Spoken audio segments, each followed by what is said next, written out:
Hi, I'm Richard Rantrop from Bonn, Germany. At the moment I attend high school and would like your wisdom on how to approach the question of what to do with the rest of my life. So,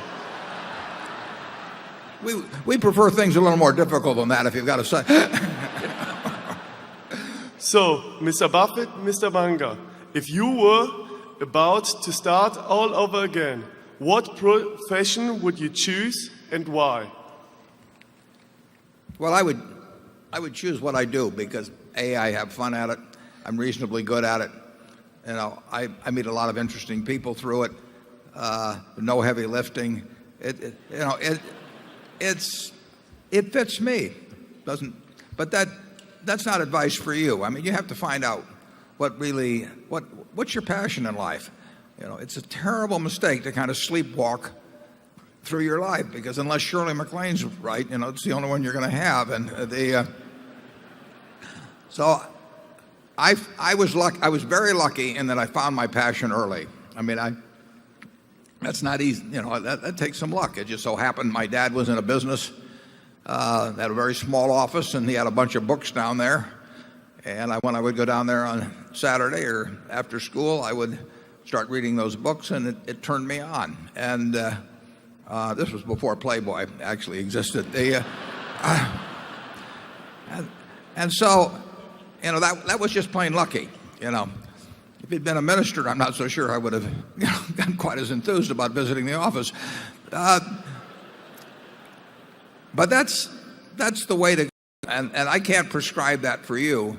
But I can tell you that if you're going through the motions in life, you're doing something.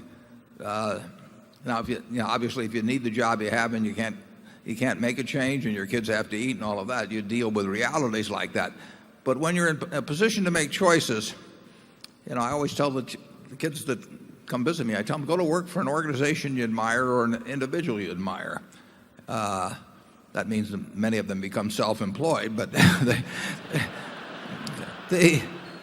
but the idea, you know, you can't get a bad result. I went to work for Ben Graham when I was 24. I only worked for him for less than 2 years.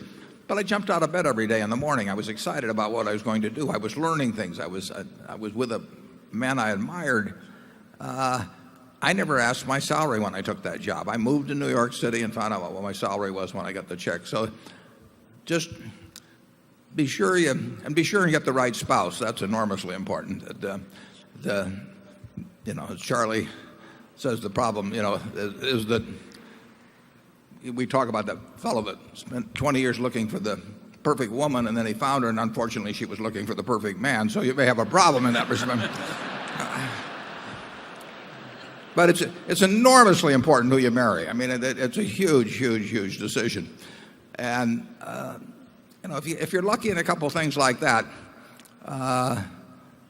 you're going to have a happy life, and you're going to behave better as you go along. I mean, it's a lot easier to behave well when things are going your way and you're enjoying your work and you're thinking about things every day that are the kind of things you like to think about. And Charlie has a lot better advice than I have on that. Go to it.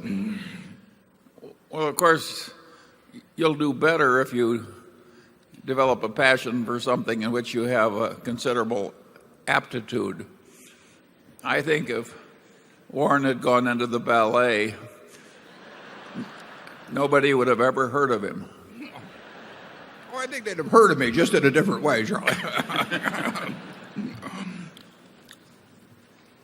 Well, the chances are, if you find something that turns you on, you probably do have some talent for it. I mean, I don't think I could have gotten turned on by ballet. Yeah.